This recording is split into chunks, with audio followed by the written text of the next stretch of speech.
আমরা চলে আসছি টঙ্গী তুরাগ নদীর উপরে যে লোহার ব্রিজটা আবদুল্লাপুর। এই ব্রিজটা আজ প্রায় 5-6 মাস ধরে অবনতি।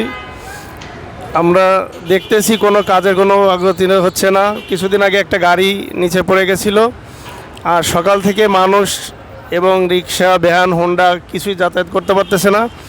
অবশ্যই গাজীপুর থেকে যারা আসতেছে তারা কলেজ গেট থেকে উপর দিয়ে চলে আসতেছে, কিন্তু নিচে দিয়ে যারা আসতেছে টঙ্গী বাজার স্টেশন রোড যারা আসতেছে ভ্যান রিক্সা নিয়ে টঙ্গী বাজার থেকে মাল নিয়ে উত্তরা বিশ্ব রোড যাচ্ছে, তারা আপনার এখন খুব দুর্ভোগ ভোগান্তিতে থাকতেছে। আমি নামাজের কিছুক্ষণ আগে উত্তরা কেন্দ্রীয় মসজিদের জুমার খুতবা ভিডিও করার জন্য গেছিলাম। সেখানে যাওয়ার পথে পরে আধা ঘন্টা লাগছে আমার ব্রিজ পার হইতে। এরকমের মানুষের দুর্ভোগের জন্য এই যে দেখতেছেন প্রায় শত শত মানুষ জ্যামে পড়ে আছে। এটা সরকারের দৃষ্টি আকর্ষণ করছি যাতে কাজগুলো দ্রুত করতে পারে।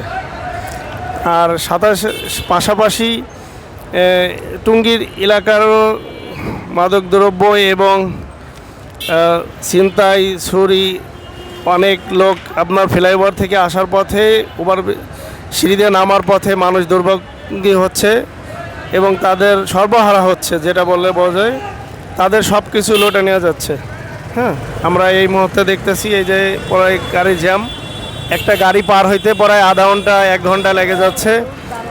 এরকমের পারাপারি করে রাস্তায় পার হচ্ছে। আচ্ছা, ঠিক আছে, আমরা দেখতেছি। শুধু এরকমের পার হওয়ার জন্য আপনার খুব দুঃখ প্রকাশ করতেছি আর কি।